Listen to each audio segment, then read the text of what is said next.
Ladies and gentlemen, I'm Cincinnati Man. I'm back. I just got done watching episode one of season one of Fallout. Full disclosure, only played the video game a little bit. Couldn't get into any of the video games really.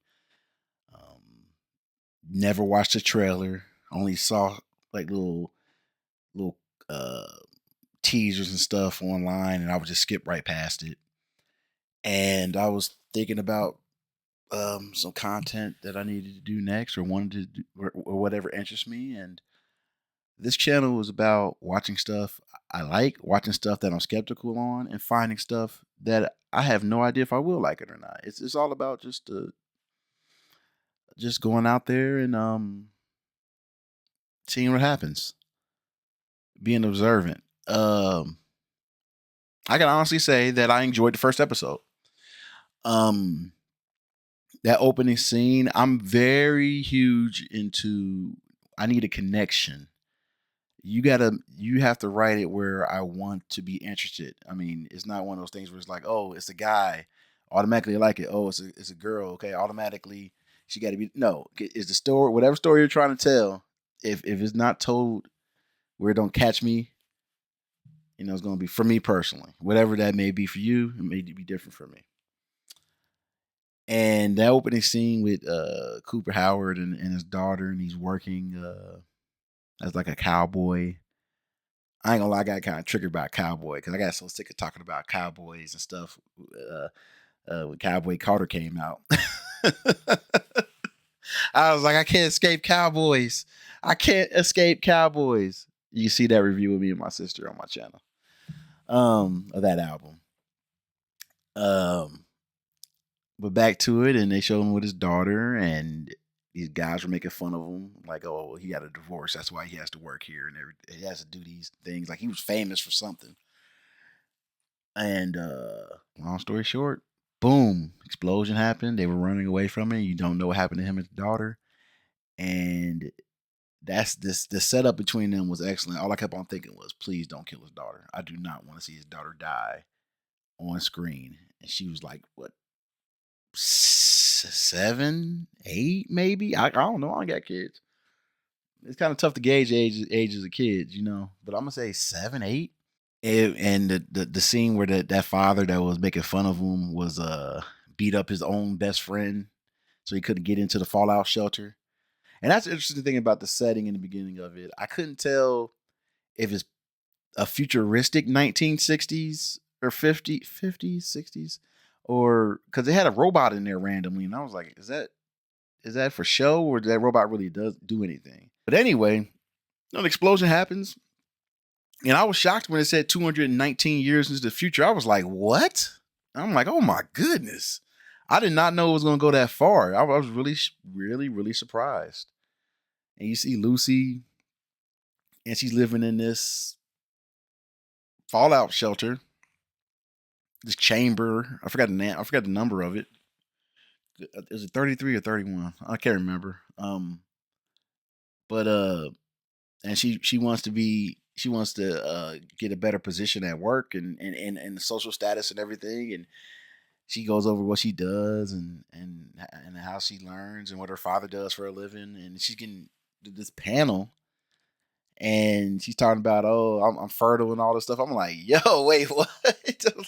And then they give her a promotion, and the promotion is the meeting with the other fallout shelter. I think it was number 32 or something like that, and getting married and procreating. It was like, wow, like what? And hey, Lucy cute though. Okay, hey, yeah. Hey, I was about to say I don't think she's gonna have trouble finding somebody to procreate with, but I didn't know they chose for her. I was like, okay, that might be a problem. But so hey, why Lucy brother look older than her? I was like, ain't no way he younger than her. Because when they showed him, he was shorter, but he looked older, and it was weird. I was like, okay, why y'all do that? Like moving forward, you could tell, what's his name? You could tell that Monty, something was off. Something was off. I thought, and the twist came. I was shocked. I was I knew they were trying something, but I didn't know they were going to be outsiders. That was a surprise. I thought they were just take like a little hostile takeover of each shelter or whatever chamber. I like the fact that Lucy had to struggle in order to beat him because I just didn't want to be no classic like It's Scarlet Black Witch Widow. flip over his neck and fall to the ground and all that stuff. I'm glad it was she struggled.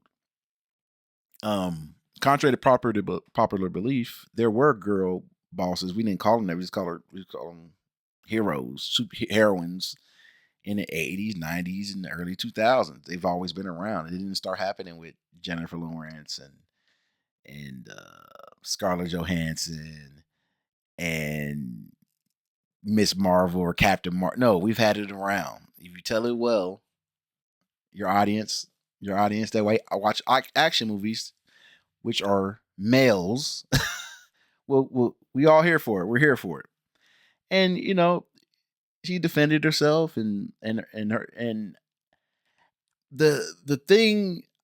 I see some headlines and I get what people are saying. I seen stuff like, "Oh, the guys are beta and this and that's the main headline I saw." I was just scroll past it and I was like, I'm not trying to see anything, but it happened to go on when I was scrolling up through YouTube. They are soft in the chambers because they're not out in the real world. So yeah, you got some savages, some straight people, some straight goons that had to deal with the harshness of life upstairs and didn't have the time to have the politics and candid and they had to be and they couldn't put no illusion of not having that goon that angry savage part of themselves in the civilized society.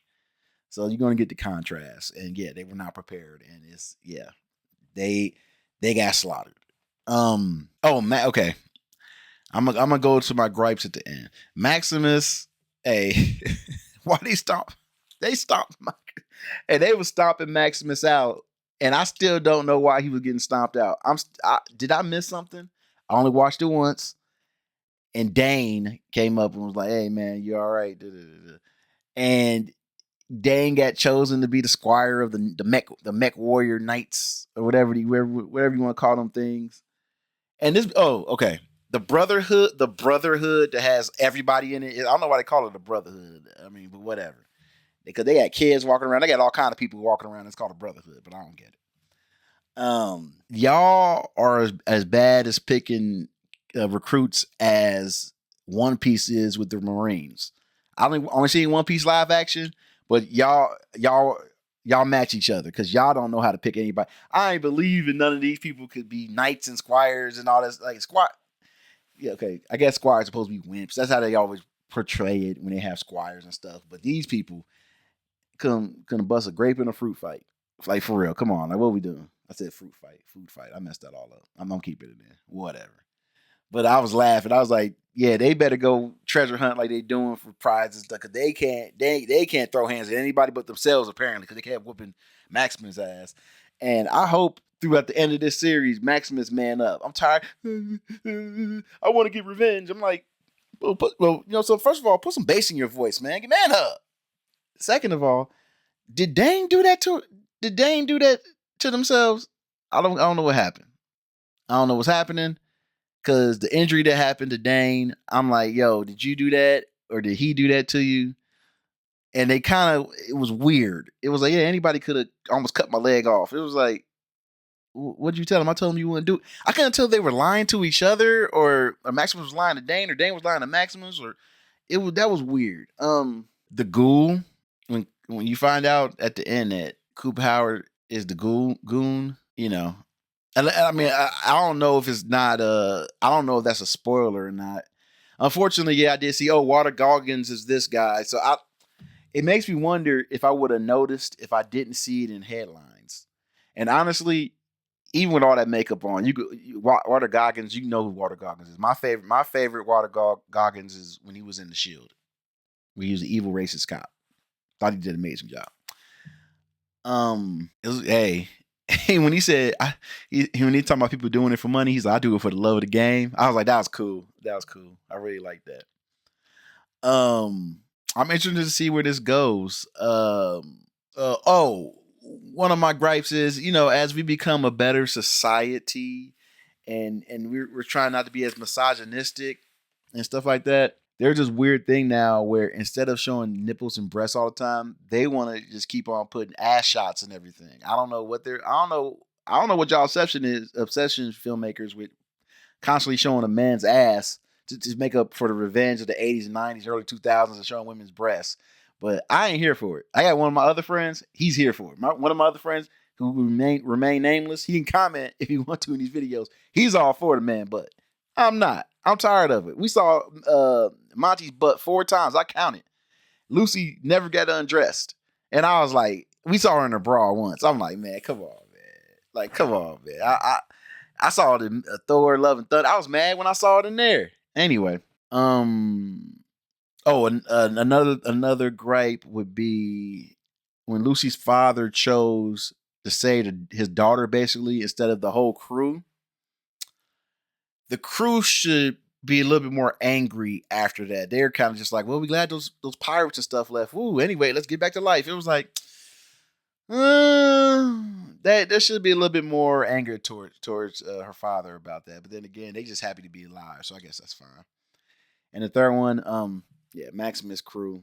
Those people, I'm not believing any of them could do anything of any kind of note. They're all scrawny. They did it on purpose to have this brotherhood that had all these scrawny, like phys ed rejects, that people that couldn't climb ropes or anything.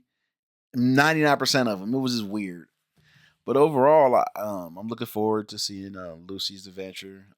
Hopefully, Maximus growth, and the Ghoul. Hey, I'm ready to see the Ghoul Wreck shop. It's gonna be interesting. So, Cincinnati man. Thank you for visiting my channel in the review or the reaction, I should say. Take care, and there's much more stuff coming on. Like I got to watch two. No, I gotta watch Bridgerton. I gotta watch some more Fallout. I have to react to the latest Taylor Swift album, and there's other two Taylor Swift because people in the comments asked me to do it, and I've been kind of backed up, so I really need to get back to that. And Bridgerton, Taylor Swift. I don't think, yeah. That's pretty much what I'm gonna be trying to knock out the next few days because I ain't gonna be around for like 3 or 4 days because I'm gonna be going to the NFL draft in Detroit. But anyway, everybody take care. Have a good one.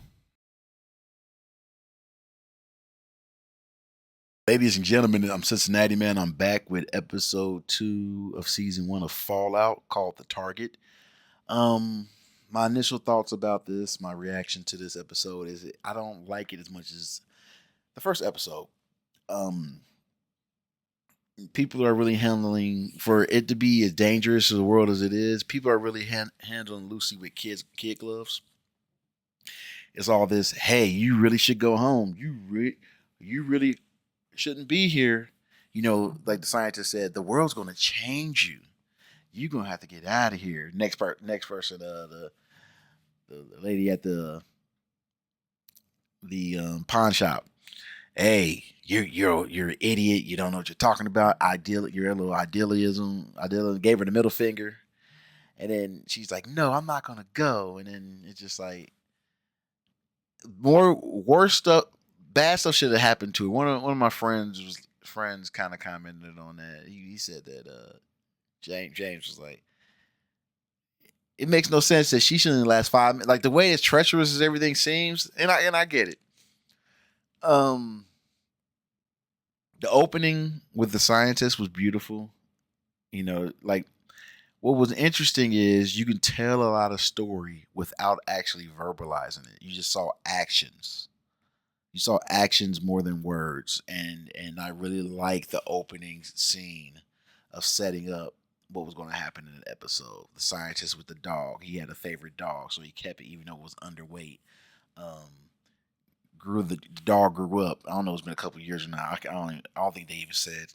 And also, he was working on some kind of glowing thing. I don't know. I don't know if it's energy. And he stuck it in his neck to run away with. Oh, when the scientist was running away, because I don't wait. What was his name? Wizzle Wazzle. What's the name of that damn scientist's name? Wetzel.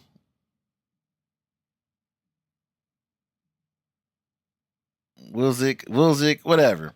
Will Forget the mispronunciation. But when he was running away from that that fully automatic machine gun shooting at him, the CGI was horrible.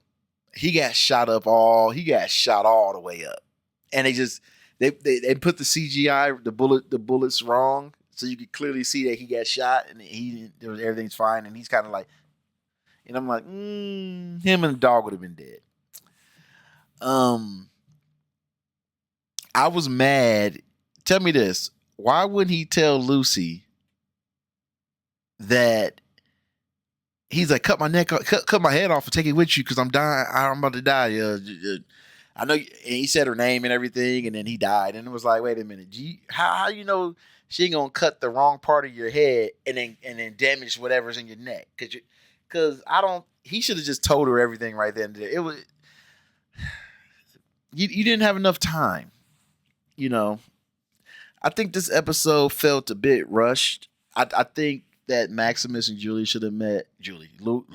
Maximus and Lucy should have met later. Her and the scientist should have met like they might have ran into each other, but I felt like this episode was rushed. It was weird. My least favorite character is Maximus because that's the next character I'm thinking of. Maximus, I can't stand Maximus. I'm gonna tell you right now, like for such a strong name, he has a very weak story. He's soft.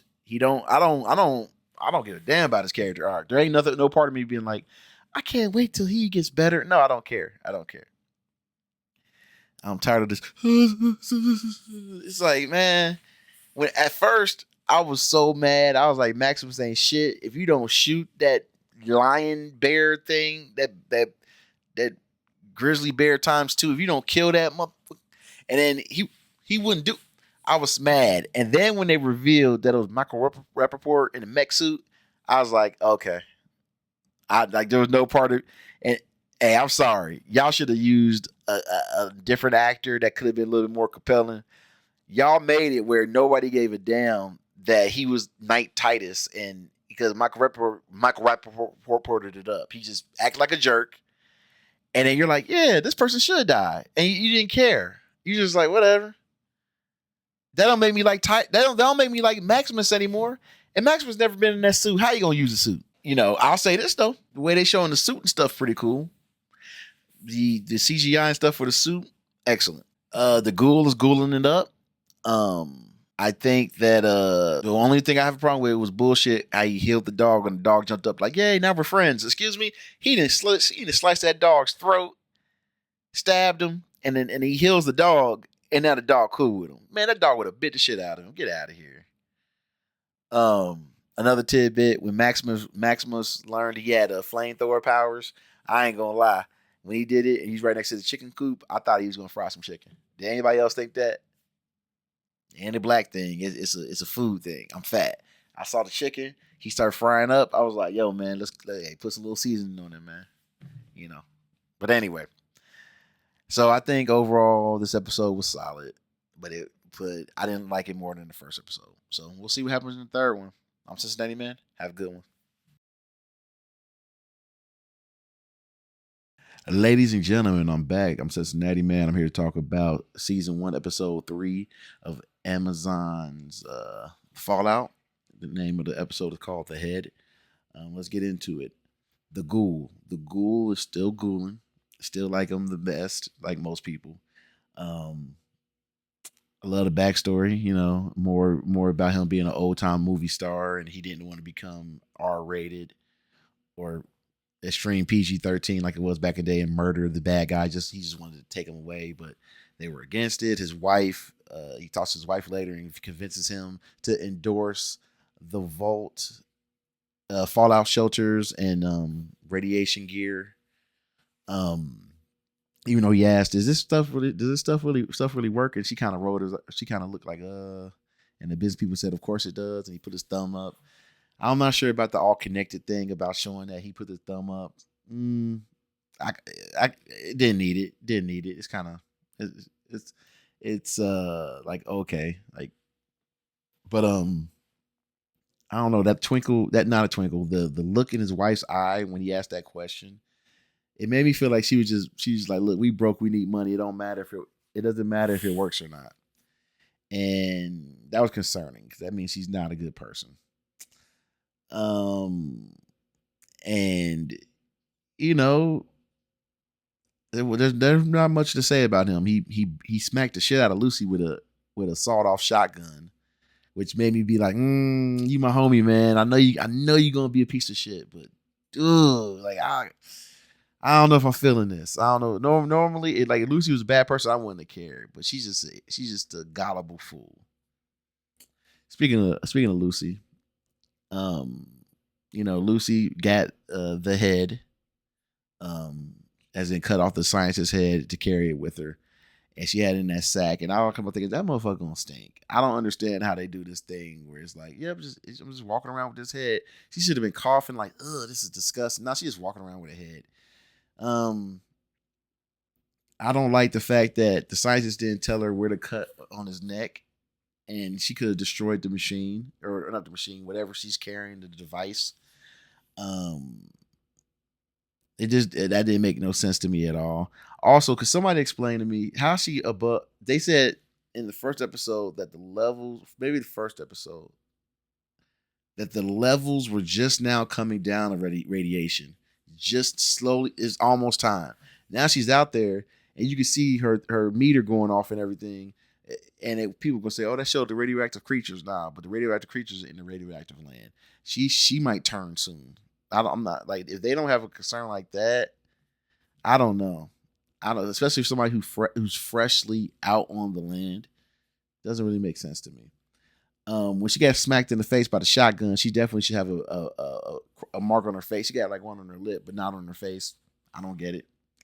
The scene with the guppy when the guppy bit her leg, but it's a guppy that has no teeth, or the gulper has no teeth. Get it? Gulps. I'm like, you got a whole leg and the pressure. She should have been injured at the very least. That was on like some G-rated stuff. Y'all show all these bloody things, and y'all had these weird G-rated moments that don't make any sense. Um, they making it real idealistic, but I really think that they're holding back in odd ways with the story development and everything. This should be like some tragic Walking Dead stuff. It should be a little bit more serious than it is. My friend James kind of said that too, and I was like, no, it's fine. Now after the third episode, I'm agreeing with him. Um, Maximus, I still don't like him as a character. I think his development kind of sucks. As a squire, he should have learned how to fix all the equipment on the knight's armor, and the idea that he didn't, and he just goes somewhere to get it fixed, and he's on call with them. And he's just talking like this, and people supposed to believe him because they got the voice changer or whatever. I guess that works. It was stupid for him not to know anything about the suit. Like, it has a tracking device on it at all times, and he's shocked that somebody's coming out there to replace his squire. Him losing his teeth in order to losing the tooth in order to fix his stuff. I mean, whatever. And then the girl just the vent the repair. She just zaps it. Like, there you go. I'm like, that's haha. Okay. Him picking at Thaddeus. I'm surprised he ain't try to kill Thaddeus. That's what I'm really shocked about. I know he considered it, but might as well. Might as well. I mean, I don't know. Because it kind of, it was 100% his fault that the knight died, because he was supposed to save him at all costs, and the knight was shitty to him. It seemed like a rite of passage that these organizations just trash people until you man up. And then when Thaddeus told that story about how he picked him to be picked on, because it was like, well, they was picking on me, so when you came, there was like a new person to pick on. I was like, how old are y'all? Like, y'all look like y'all mid-20s, but y'all acting like y'all like 16 or something like that. And I'm not believing that Thaddeus can go 20v1. He went 4 against 1, beat up all them dudes, but he can't beat up none of those wimpy ass cadets. Get out of here. I don't get it. Drake did better bodying people than this dude, but they wrote this dude to do as well. Somebody gonna be like, well, that's what the Ghost Riders did. Anyway, we ain't talking about that Drake and Kendrick stuff. I'm still mad about that. So this brother got beat up like Rocky. They stomping him out. He just gets up and beats the thieves that are trying to steal his mech suit. And I tell you, I ain't believing it. But yeah, the visuals are cool, but the story is lacking development. I almost forgot. Lucy's brother, who looks like her older brother. At first, I thought he was going to free the prisoners, but when he gave that speech about, yeah, we should kill him, and the one-eyed cousin, whatever, the blonde-haired chick was just like looking like crazy, like, yeah. And they kind of right. Like, these people don't know what they're doing. These people, I kind of annoyed that they're making the vote people so stupid. I'd rather them more like follow regulation than be stupid, just outright dumb. And of course, like the great thing is we ain't seen no. I don't think we saw anybody's bare ass in this episode, but of course we had to get a reference to it when the guy was like, "I talked to the prisoner and he showed me its butthole." I'm like, okay, Fallout. Okay, whatever. So that's my reaction to season 1, episode 10 of Fallout. Let's see where this goes. Have a good one. I'm Cincinnati Man.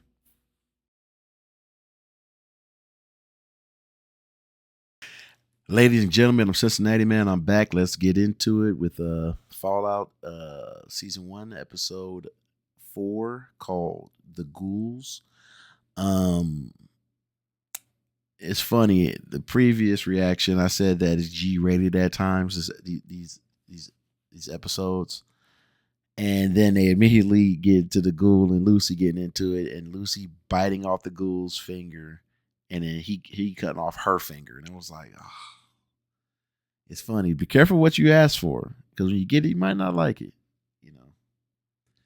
But I sat there and watched it and was like, for some reason, this made me not like the ghoul anymore. I just thought it was unnecessary. I mean, she tried to run away and then they fought and everything. And also during this episode, he had her drink. He forced her to drink radioactive water.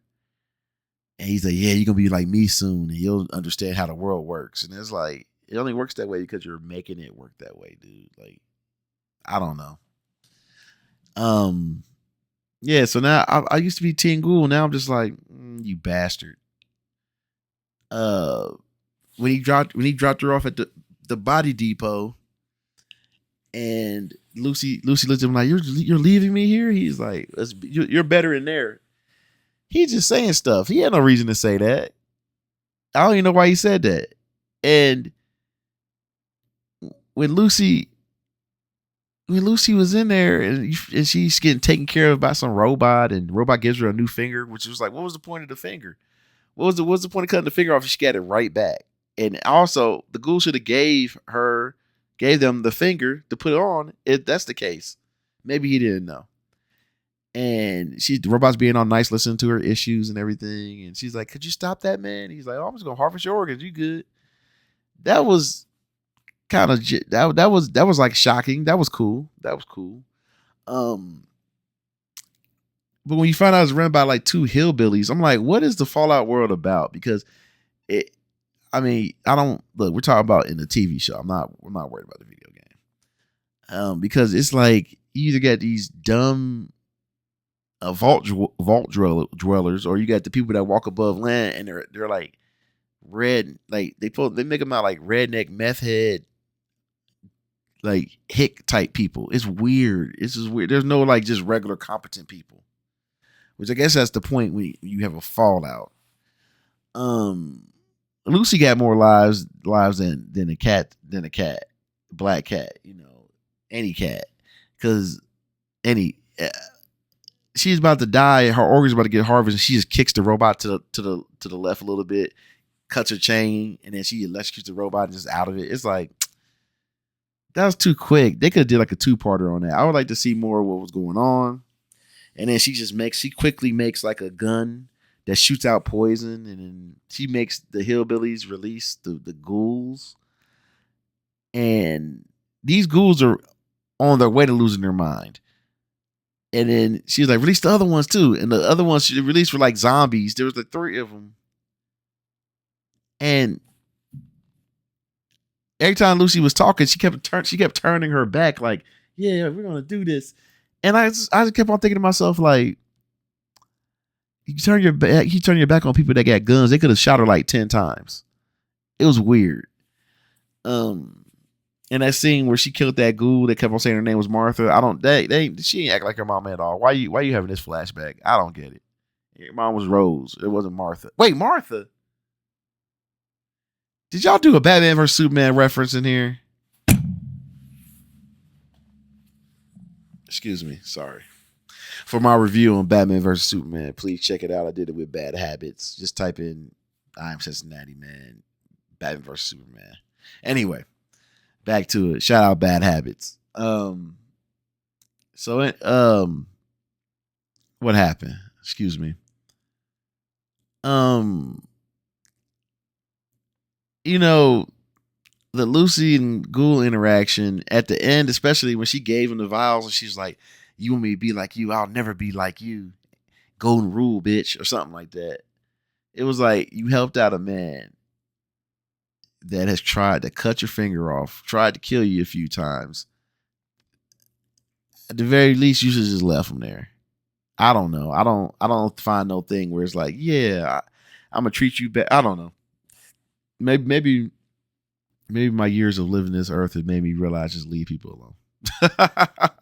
That's the best thing you can do. Just leave people alone. One minute you're cool with them, next minute you ain't getting no phone call. You jerk. Anyway, I think her walking out doing like this, like the confident like hero. It was weak. It was like you didn't even they made it so they got you. If this is a video game, it's all easy for her. It's all easy. That's the thing I thought about. Chet and what was her name? Chet. It's gonna drive me nuts now. The interaction between Chet and Stephanie was weird. But Chet's weird, and the whole Volt people are weird. Everybody's weird, and then them making out, and she screaming out her dead husband's name as he's dressing his clothes. I was like, "Who's this for?" I was like, "Yeah, a woman ain't never gonna call me by a different name, and I ain't gonna call another woman about like, no, we're not gonna. That's a turn off." Chet's that much of a loser, of course, and of course her water breaks because he's about to have sex with a anyway, and it's in his they're in his apartment trying to do the baby thing. They can literally go to the medical bay. It's not that far away. I don't know. I didn't see lay out the map, but they're in a small vault. But anyway, so that transitions over to Chet. Sorry, Norm. Norm has not done anything to show that he's smart and cunning. All he has done is been a jerk and has a little bit of sense. Like, we should really kill the prisoners. Like, this doesn't make any sense. That's it. And the idea of one of the council members talking to him and being like, "Yeah, you're smart. You got the name. Your family name carries a lot of weight. You're very important." No, he's not. He's always been a loser. He even said it in his file. So when she gave that speech about how, how she gave a speech like how you're smart and people can look up to you, but at the same time you need to be careful of what you say. It was like, yeah, you lifting them up, but you're like staying in your place at the same time.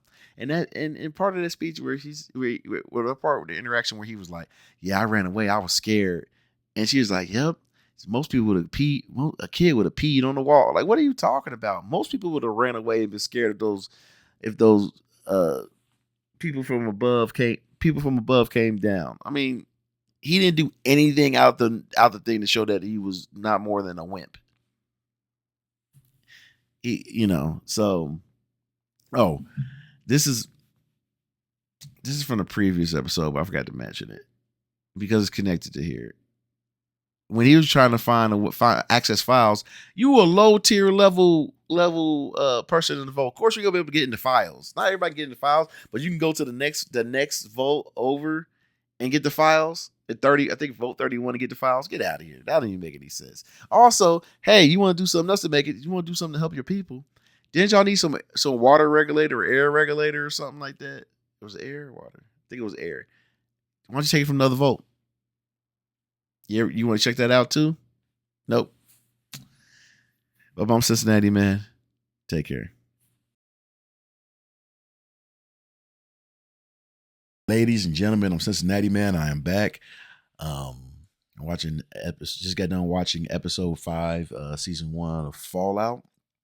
Let's get right to it. Betty, where in the world does Betty all of a sudden be allowed to become leader? She's had a couple of lines here and there. The only spirited debate we had was between the two other vault councilmen. So I'm confused about how I'm supposed to be like, oh wow, or I'm not sure if they were trying to go for the viewer to be shocked by Betty being councilman or not, because when I saw that I didn't even know her name until this episode, and the sinister look she would give Norm, and the sinister look Norm would give her back, and it was just like, why her? Like, they should have developed her more for me to care. And it was just like, nope, she's automatically evil. You'll know it from right there. It's like, okay, thanks for telling me as soon as y'all start focusing on her more.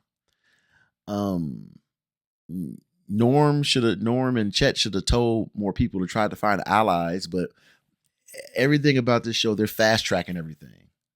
And the idea that they were going into the vault where they saw all the murders and massacres, and they didn't try to warn anybody beforehand. They just walked in like, well, let's see what happens. I don't trust it, but let's keep on going in there. It's like it made no sense. This is the episode that we had without the ghoul, and I'm fine. It's good. It was we needed a ghoul break, Plus, he's probably ODing on that serum or whatever that is that he's taking, because he was in no shape or form of mental capacity to do anything except just be dumb. It looked like he's about to start being dumber. That's the weird thing. It felt like he's about to be real stupid, like the next couple episodes. Maximus continues to be an uninteresting character, and nobody you actually want to root for, and you're just waiting to see what he does that doesn't make any sense. Him revealing to Thaddeus, hey, I'm really the knight under the mech suit, and Thaddeus being like, oh, the Brotherhood will kill you, and I'm getting out of here. And he's like, no, I thought we were friends. You're going to be my friend. It's like, dude, did you learn anything? He's talking to you like you Knight Titus the whole time, not like you're Maximus yourself, the guy that he liked to pick on and annoy. Also, he feels like there's a betrayal of trust when he confided in you how he felt behind Maximus's back when he thought it was Knight Titus. I love it. Maximus still can't fight in the suit very well. He can't fight outside of it. He is all this. Okay, now you can do it. Now you can't do it. He couldn't catch Thaddeus because the mech suit was too slow. But he steps on his leg, looks like he breaks it because you hear bones crack or whatever. Thaddeus dodges out the way and depowers him and walks and limps away. He's like, I'm getting out of here. It was like, dude, I'm pretty sure your leg was shattered right there. But whatever. Hey. And also, even if he was depowered, there should be an emergency button on there to get out of it. But hey, Maximus doesn't know nothing about the suit yet. They just sent him out to the world with the suit and everything, with the King Knight Titus at the time. Whatever. And it was hilarious when he was like, you betrayed me, Thaddeus. He's like, I'm going to kill you. But earlier he was like, I thought we could be friends. And he's like, I'm going to kill you next time I see you. And, Lucy conveniently pops up in the same city and finds him and says, I don't trust you because what I've been through, even though she confirmed, hey, you're the knight. You the guy that saved me, didn't you? Yep. Well, I don't trust you. Well, the ghoul never saved you. The ghoul never did anything that would be horrible to him. And you gave him stuff to stay alive where he can come back and try to murder you. yet you are totally fine. You totally don't trust the guy Maximus who's pretending to be Titan to set to Titus to um be trustworthy enough to help. Doesn't make any sense. And where that dog come from? I forgot the dog popped up randomly. So okay, and let's go. Let's get this over with. Lucy ended up walking. They ended up walking slowly. You know, y'all could have cut it up where they was walking miles or something, but no, y'all just saying walking slowly, and they're smiling, they're laughing. And I always say, like my buddy James said, how much of a threat is this world? Because they're smiling and giggling and everything, and joking around. It doesn't make any sense. And then they meet those people on the train tracks, and Maximus is shooting like he shot one person in the neck and another person in the head like this, like that. It was like, come on, y'all could at least had him hold the gun like this. Y'all gonna have him have to hold the gun like that and then tilt it down. Well, he had it up, but he tilted down. It was like it was the most. That might have been one of the worst in TV gun sequences in TV history, easily. For it, because this ain't supposed to be. Is this supposed to be a comedy? I'm not sure anymore. I thought it was supposed to be dramatic, but it's comedic, and it's kind of the comedy of it is kind of hurting the series overall. Anyway, Titus gets shot. Oh, my bad. Maximus gets shot, but he's pretending to be Titus, so he's lied to Lucy. And he's like, it's a flesh wound. And he keeps walking and stuff. And he's bleeding out. And Lucy's like, well, we got to go help. We got to go find you something. Oh, yeah. And Lucy running around acting like, I'm tired of this world is horrible. You didn't find out in the first 4 episodes, how bad this world is and how much tired you are of it. And why you keep on being shocked when you see cities? You saw cities in the last episode that was all jacked up. And then you gonna ask if anybody survive. Yeah, people survive, Lucy. Why people walking around everywhere? Anyway. Well, I'm Cincinnati, man. We already know what's gonna happen next episode. Lucy gonna think it's great to be in the vault. Titus ain't gonna be thinking it's great to be in the vault. And then they both gonna find out they need to get the hell out the vault. So y'all take care.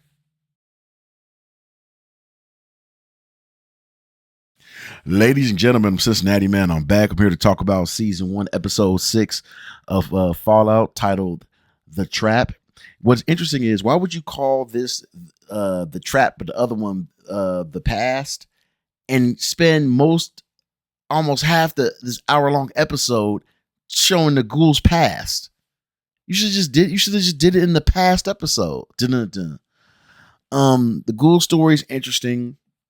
How he's starting to find little cracks and issues with everything. And I didn't like his wife when he asked a couple of questions like, is it safe, when he was doing the commercial? And they were like, yeah. And she kind of looked around like, and kind of like, I was like, oh, why we got to telegraph that? Like, I wish it was like, every time you know somebody did something bad, or they're going to be a villain in the future, or they're going to be a conflict, there's this weird kind of like, I'm telegraphing it to you right now that I'm up to no good. You know, the background stories of characters are even more compelling than what's been going on so far in this series. Each episode, I'm more like, okay, I'm enjoying this learning about the past a lot. I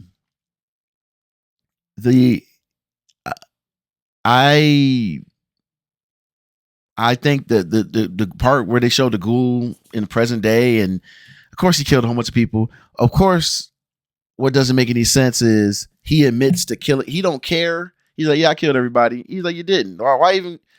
All you got to do is shoot him in the head. I thought the ghoul was invincible because in the previous, episode 2 or something like that, he got shot up a bunch of times and he was fine.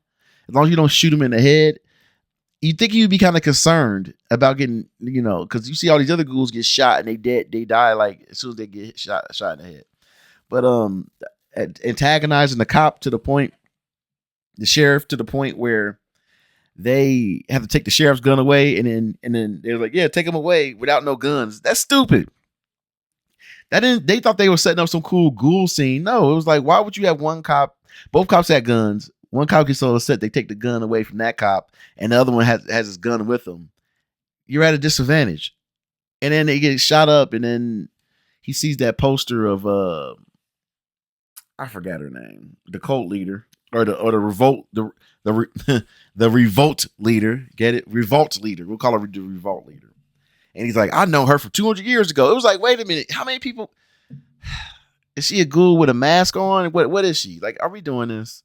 Why does it have to be connected like this? Lucy. I'll save that. Maximus. We might have to do this in the maximum. Okay, Maximum and Lucy thing. Lucy's like, oh, they're here to help. They took that bullet out and they just patched them up and it was fine, just like TV shows do in movies.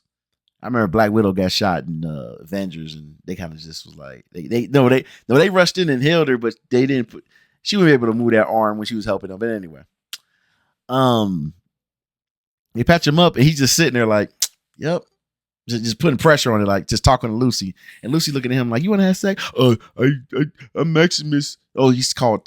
He's Knight Titus. I'm Knight Titus, and instead of using the brotherhood thing, like we're not allowed to have sex, but he should have said that first and just left it at that. Instead, he was like, sex is for some guys, if they have sex and then it gets big like a pimple and then it pops. It's like, why would you compare coming to a pimple? How old are you? Even teenagers don't talk like that. And she's like, well, it's okay for it to pop like a pimple, and then we can still have sex. I'm a knight, and it's so emasculating. I have never in my life. I think what pisses me off. This happened for years, where they have the dorky guy that's like, I'm scared and I'm intimidated by I'm your sex is scary. I've never understood that. I've never like the devaluing of confidence when it comes to that. Now you can be nervous, like, hey, how you doing? But there's just fear. It's just disgusting to me. How like it just drives me nuts. I've seen it in movies for years, not just a decade. For years, it's always this dorky character that just, ooh, and the girl's like fine then, and then Lucy just sat back like, okay, whatever. And he just sweated out like, ooh, okay, ooh, that was a close one. Really? And then they go into the fall, and then they start noticing people. The one good thing is, I did like how they didn't notice how crazy people were until they actually all the way got out of quarantine and was hanging out there. I was like, wait a minute, these are some mutants. And Lucy being like kind of upset at the overseer when she talked to him later about how he said, yeah, the surface dweller. She's like, why you bring him in? Well, we that's a tradition we're supposed to have. And she's like, she was insulted how they're talking about him, but she talked about him the same way. So I don't know why she's that insulted by how he be dissing him. And I can't wait to see what that Birdie or whatever her name is, that the lady that looks normal. I can't wait to see if she got some freaky stuff about her. I bet she do, because she kept a robe on. I bet she take a robe off. It's like a stomach. It's like a mouth or something. Lucy finds out that they're worshiping the cult leader that took her dead and killed her fellow Volt people. She literally saw the picture up there of the lady. That was enough evidence right there to tell Titus we had to go.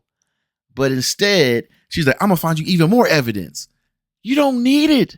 There was no reason to go to 12. There was no reason she actually going to fight 5 people. Y'all need to stop this. Lucy can't fight 5 people. She was smacking people around, beating them up, punching them in the face, kicking them and stuff. Get out of here. And then the 2 guys grabbed her, and they was like, yeah, take her away. It was like, and Titus sitting there eating food like, ooh, this is great life. Like, there was no sense of urgency when she found out, she discovered that issue that she should have told him immediately. That didn't make any sense on the show. So then, it's just so weird. But I'm Cincinnati, man. Y'all have a good one.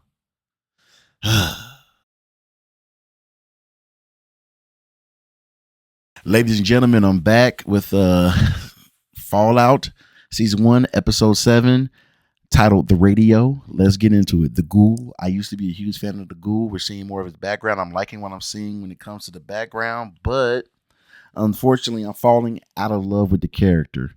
As in, some villains, you want to see them all the way through, how dastardly they can be, how horrible they can be. And it's very rare case where you just turn on the villain and you're like, Yeah, I'm over it. I'm over it. When he hit Lucy, when he just recently killed that kid, I'm just like, his story is a story at this point. Him meeting in past with that woman that told him he knew his wife, and he knew how villainous she was, her company. They didn't even have to have a meeting for that. He could have just had a one-on-one with her and didn't have to see all this other stuff. Well, they had to set it up. They can set it up better than that. Let's see. Lucy rolling this was, she kind of took she pretty much took a back seat. This was more about the Ghoul, Maximus, Thaddeus, and Norm.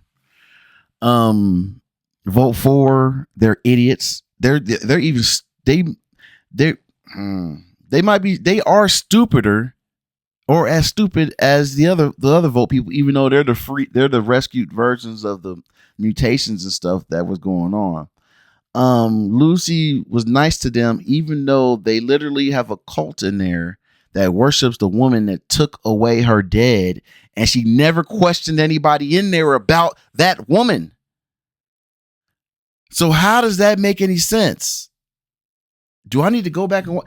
That woman was on, and she never even thought to question them about it.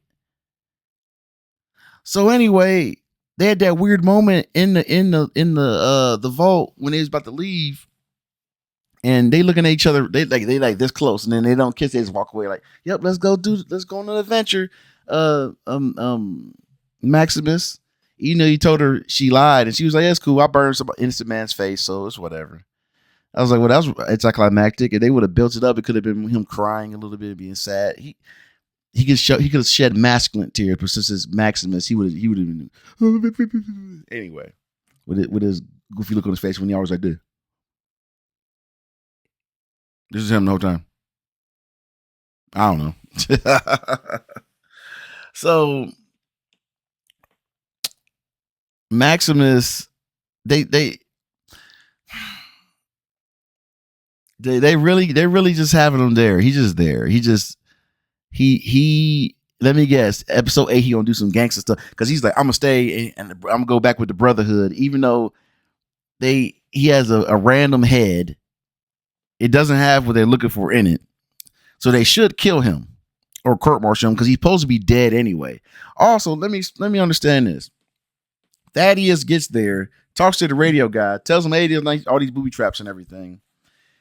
After he got healed by that doctor, who was, it's Thaddeus' fault because he got away. That was the dude that Thaddeus helped with the chickens, or he's right next to the chicken coop and everything. But anyway, that's another story. Watch the previous episodes.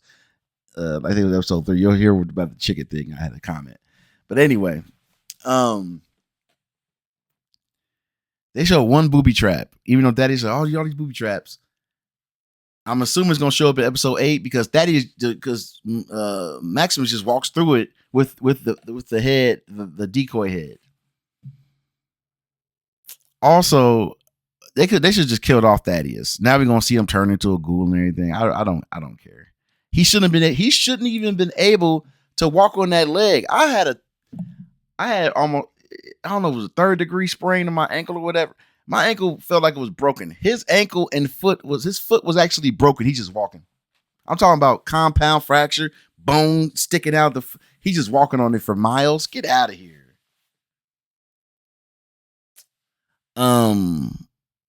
Yeah, we didn't need to see that romance. I'm a romantic, and I couldn't stand at the end when they kissed. And then he made sure their two deformed heads kiss. I'm like, that's disgusting. That's last thing I'll say is Norm and Chet. Hey, Chet did the right thing. You know why, Norm? Because y'all ain't telling nobody else. If y'all pretty much y'all ain't looking, y'all think Betty's in on it, maybe. Y'all think no, Betty isn't in on it, but y'all think Stephanie might be in on it. Why don't y'all talk around? They ain't talking to nobody else. Let me guess. The big fat black dude, they're gonna be the dorky guy that's a wimp. They're gonna be like, hey, what do you think about this? I don't like it. What do you want to do? Oh, wait, we should all band together. That's what's gonna happen. And Norm could have really handled all this stuff a lot earlier if he would just got more people on his side, or like instead of waiting until everything falls apart. And how do you get access to the computer? He literally jumps on the overseer's computer, puts a password in, it puts bypass, and everything comes up. Get out of here. Well, I'm Cincinnati, man. I'm going ahead and watch episode 8. We gonna knock these out. Yeah, this series I thought it was gonna be more serious with a little bit of light stuff here and there, but this series is straight goofy. Yep. Take care.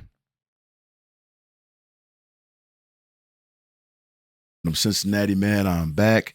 I'm here to talk about Fallout episode 10. Episode 8. I was tired. Episode 8. You know, this show is very interesting. I don't know how many people out there, but there ever been a show that narratively you did not like during the season as it progressed, and when it got to the end, the concepts or the conclusion of that series, you were like, wow, that was very interesting what they were trying to do, but I hate how we got here. And that's what happened. The concept of what they revealed about the overseers and how it was all vaults, not vault. Well, there's people that own the vault plan to have each several vaults around the country to have their own regulations, their own rules, and they'll see what plays out in humanity. You know, the strongest, the fittest, whoever, whatever. Oh, and you'll have all the scientists, and you'll have all the kids. Whatever kids live are the smart ones. Or you'll raise you'll raise mutants. You know, that was a very interesting concept. The idea that you let some people live in these incubators, not incubators, these not stat these chambers that kept them alive all these hundreds of years. I was like, wow, that's very interesting. Like that idea. Still didn't show how Dr. Moldiver, I forgot her to say her name. Still don't know how she stayed around so long. Maybe it was an opposite faction trying to fight against him, more than likely. You know. What else happened? Okay, let's get into the things that drove me nuts. So let me get this straight. Once again, like I said, Norm did not do anything to alert anybody else. He just decided to go on his own and try to figure it out. Chet was like, well, guess we're Chet did the right thing. He's like, well, we're not gonna figure out anything, so I'm just gonna go ahead and just go with my girl. And it was they never really established. It's just kind of like a known thing. He's just with her now. And um, you know, he's gonna live his vault life. But it still don't make any sense. It's just like, okay, Chet, well, you know what you gotta do, just go into hibernation, so we never gonna see him again. You know, as far as their votes, it's screwed. There's probably gonna be a lot more murder a lot more behind the scenes murder, a lot more behind the scenes politics, like it has been, and maybe eventually, Chet will man up, hopefully, over time. But as far as right now, in order to man up, he'll probably eventually have to throw hands at his his girlfriend, I guess, that he decided to raise her kid or whatever. Hey, sound like they're doing what we do now in the future. Trying to raise somebody else's kids. Good luck, stepdaddy. Um